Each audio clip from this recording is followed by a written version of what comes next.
So history has recorded the first big UFO sighting in the United States is 1947 in Roswell, New Mexico, very famously right outside Roswell.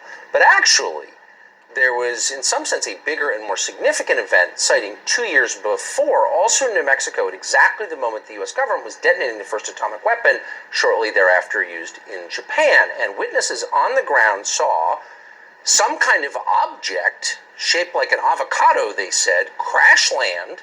It was inspected by a lot of locals. There were beings inside, they said, and it was carted away by the U.S. government. Now, people don't want to be called crazy, so no one said too much about it for quite some years, but people within the U.S. government believe it's true, and they believe it so strongly that now, as of this week, the Defense Department's annual spending bill will require, as per Congress, the Pentagon to go back and investigate what really happened.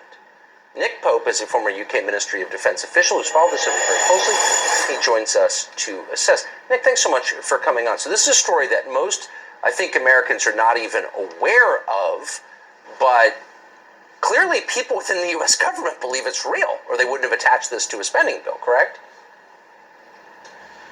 Correct, yes. This is being called the Roswell before Roswell. And you're right, people with some knowledge of these intelligence programs who've been briefing Congress about this made sure that this was put into the legislation.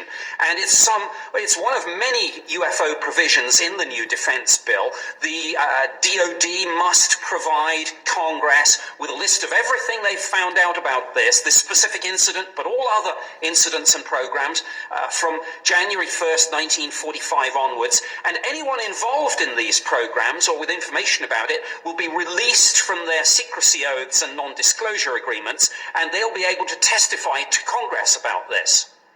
So here we have the nuclear connection again. This was around the first detonation in human history of a nuclear device. Subsequent to that, you've had UFO sightings at nuclear missile bases, around nuclear-powered aircraft carriers, nuclear-powered submarines. There's clearly some nuclear, I mean, I don't pretend to understand, but nuclear has some connection to these sightings, no? That seems to be the case, and again, Congress is demanding answers on this. We had the latest report from the Office of the Director of National Intelligence last week that highlighted the fact that there were several hundred more sightings being investigated, military sightings, than we'd heard of before. Talked about unusual flight characteristics and performance parameters of this, and yeah, we must get to the bottom of this UFO and nuclear connection.